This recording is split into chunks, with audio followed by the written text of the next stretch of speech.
The doctrine of estoppel is an important rule of evidence based on the principles of fairness, honesty and justice.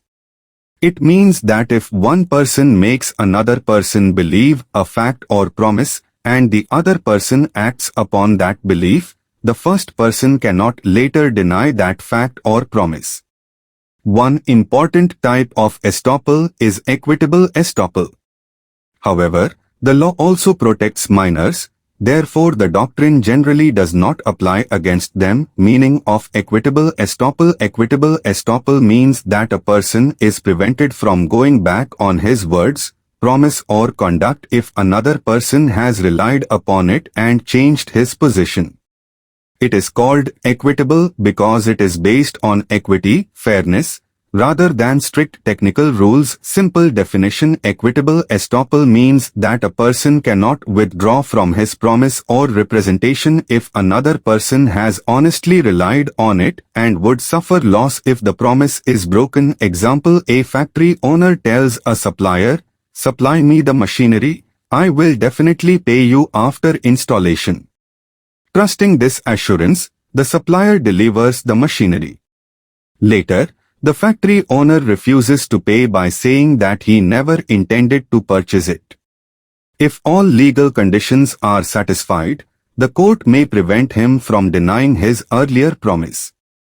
This is equitable estoppel. Essential conditions of equitable estoppel. For equitable estoppel to apply, the following conditions must be present. There must be a clear representation, promise or conduct. The representation must be intended to influence the other person. The other person must honestly believe it. The other person must act upon that belief and change his position. If the first person is allowed to deny his promise, the other person would suffer loss or injustice. Thus, equitable estoppel is applied to prevent unfairness and fraud. Purpose of equitable estoppel: to promote honesty in dealings, to prevent fraud and injustice, to protect innocent persons acting in good faith. Whether estoppel applies to minor persons? General rule: no, the doctrine of estoppel generally does not apply against a minor. A minor is a person who has not attained the age of majority. Since a minor is considered incapable of fully understanding legal consequences, the law gives him special protection. Therefore, even if a minor falsely states that he is a major, he is generally not prevented from pleading that he is a minor in a court of law. The reason is that there can be no estoppel against a statute. The law itself protects minors. If estoppel were applied against them, the legal protection granted by law would become meaningless. Difference between equitable estoppel and estoppel against a minor.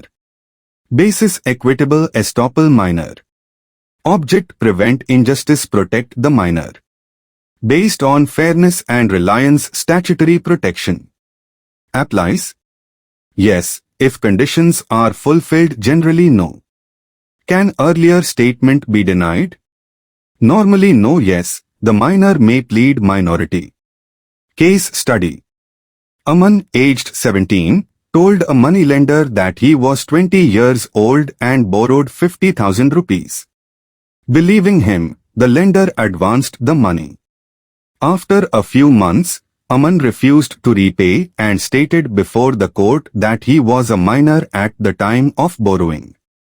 The lender argued that Aman should not be allowed to deny his earlier statement.